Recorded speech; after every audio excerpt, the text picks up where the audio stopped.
Alright, since I'm here, I figure video time, yay. I gotta make sure it's recorded. Anyway, I don't want to waste my talking. God forbid that happens. A lot of people who trivialize all of this talking stuff like it don't matter. Like this is a useless medium, all that kind of stuff. No, I'm afraid not. Anyway, Antikantavad. I wasn't going to bother with a regular response, that's why I figured I'd just talk about it. I made a video, but one of these people who ragged on the idea of atheism, like it's just too much of a final solution. It's like it's too bold a statement, and you're just like, no, it's completely reasonable statement not to believe any theology. It's any mumbo jumbo explanations. The evidence is all decidedly points in one direction. No evidence in the alternative direction. Nothing rational, nothing reasonable, nothing logical points to a intelligent creator of the universe. Nothing. There's just not, you can't form a rational explanation that points over there to intelligence. No intelligence would be playing hide and seek. No intelligence would not take out the unnecessary sloppiness. And intelligence does what we did here. When we made games for humans to play, we tried to make them fair and just and correct. We throw flags. We don't just sit back and say, who cares? Doesn't matter. No, it matters. Because we're intelligent and we know it. And an intelligent creator would have the same hands-on approach to this slop. Same with this idea of your consciousness going somewhere. Please, it's just, do the gorilla consciousnesses go somewhere? They play gorilla games for eternity in magic conscious land. All these ideas are based on what people do when they're ignorant. When they don't have information, then this kind of speculation is all they have. They don't have anything else. But we have lots of evidence, and so we don't need to go here anymore. We don't need to come up with magical explanations because we have rational explanations. Now, a few hundred years ago, faced with thunder and lightning and hurricanes and other natural phenomenon, it was perfectly reasonable for human beings to cower and wonder what hated them. What did they do wrong? As the sky yells its disapproval at them. That was reasonable. It's just not reasonable anymore. It's not even in the park.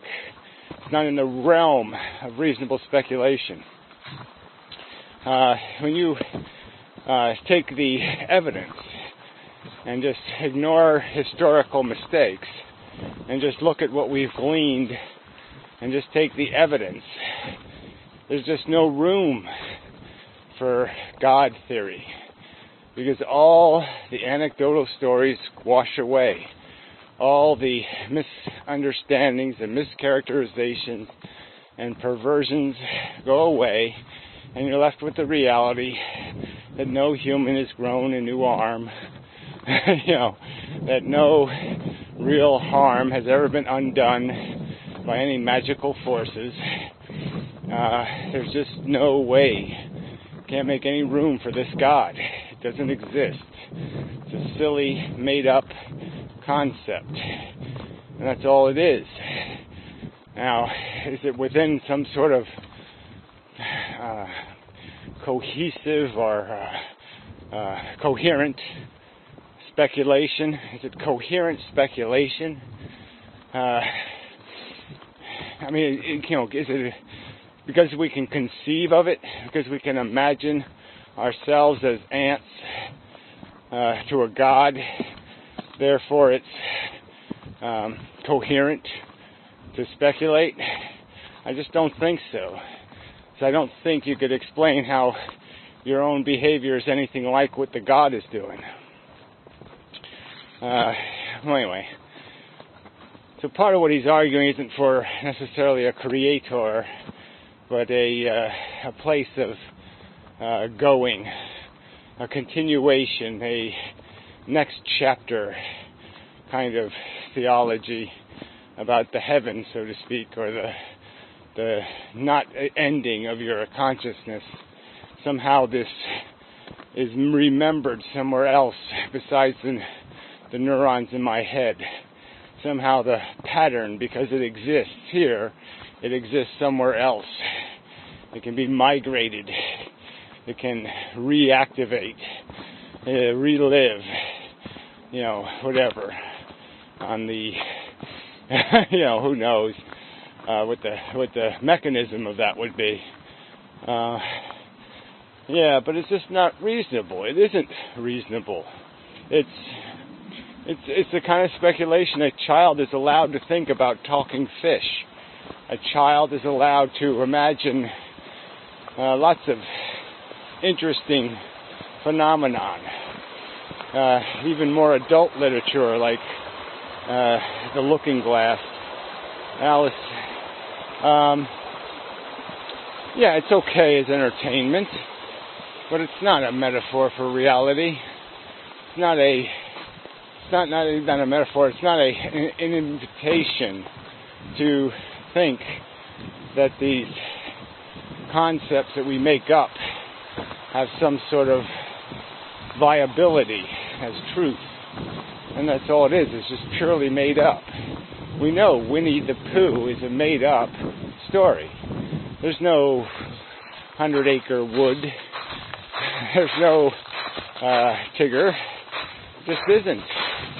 It's a story. And it's, just to make life more palatable for your own superficial entertainment, maybe it's okay to imagine yourself, have a furry adventure if that's what you're into.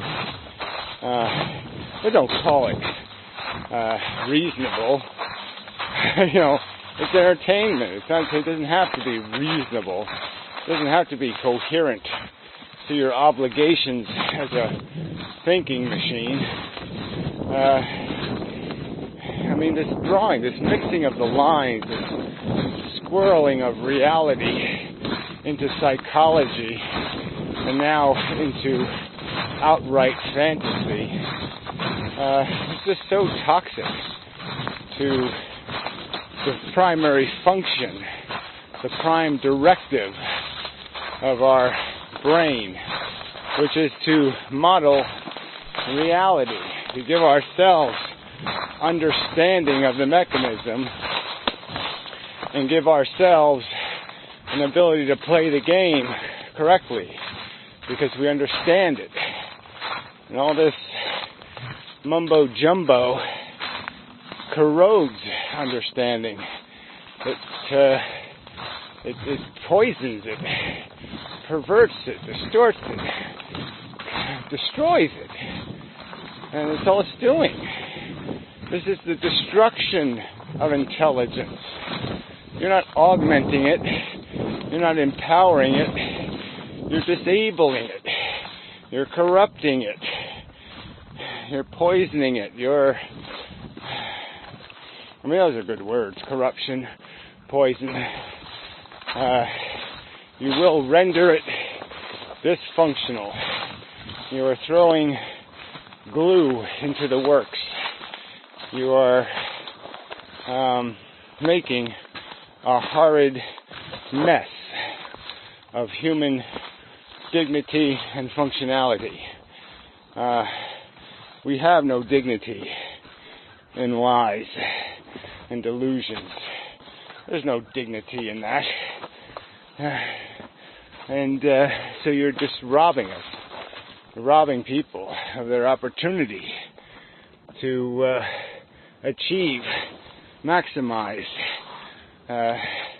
epitomize, to get the best out of their brain and psychology by feeding them confusion and fogs and noise. Take the clear signal that we can obviously see and just distort, fudge it up, distract. Look over here, there's gods over here. There's winkety tinkety over here. Don't look at the clear path. No, look over here, look over there, look up there. That's all. That's your accomplishment. Is foolery, deception, delusion, the destruction of the value of intelligence. If intelligence can do nothing if you pervert the ingredients. The logic can't function if you throw arsenic in there. The arsenic of a bad idea, a silly notion. It will destroy the product of a brain that turns that gear, that injects that poison spice. And they're doing it because, why? It's fun? It's fun to be silly? It's entertaining to be silly? Yeah. I mean, damn. It's a hell of a high price to pay for your indulgence of entertaining your what are you? You bored with reality? It's not glorifying and gratifying enough? It insults you? Reality insults you? So you've got to pervert it into something that loves you, loves your ambition, loves the lies you tell yourself. Yes, the lovely lies. Anyway, this is sad that it comes to this. People, run from any kind of statement because they don't like, like the statement. They just say, "I'll believe in nothing." Because that way, I don't have to accept any limitations, any responsibility, any obligation, it breaks the imperatives of reasonable thought that pop up if you're fair to the facts. Anyway, just evil. Evil is as evil does. Feed the old cats. He's waiting for me over there. That one should be pouncing out. There he is. On his shelf. Shelf kitty. Yes, food are coming. Anyway. Till next time. And such. All in all, not a bad, pleasant kind of day. I'm really squirrely.